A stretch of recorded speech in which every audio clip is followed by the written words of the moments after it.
Ratusan pelajar SMK Negeri 7 Makassar menggelar upacara bendera dalam rangka memperingati Hari Sumpah Pemuda yang ke-91 tahun pada Senin pagi 28 Oktober. Menariknya, seluruh peserta upacara menggunakan pakaian adat dari berbagai daerah.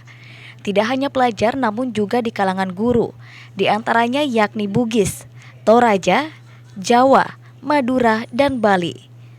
Kepala Sekolah SMK Negeri 7 Makassar Baharudin mengatakan, pakaian adat yang dikenakan untuk mencerminkan keberagaman suku bangsa di tanah air, namun tetap satu dalam kesatuan. Ia pun berharap di Hari Sumpah Pemuda ini, dengan tema Bersatu Kita Maju, para generasi muda dapat meneruskan perjuangan pejuang pendahulu, pemuda yang memiliki karakter, kapasitas, kemampuan inovasi, kreativitas yang tinggi serta unggul dalam persaingan dunia. Jadi untuk pakaian para siswa, para bapak ibu guru, untuk pakaian yang adat, bahwa kita ini adalah berbeda-beda, berbeda suku, bangsa, tetapi kita tetap satu, adalah Indonesia, adalah NKRI. Selain upacara bendera, peringatan Sumpah Pemuda juga dirangkaikan dengan sejumlah kegiatan gelar budaya Sumpah Pemuda.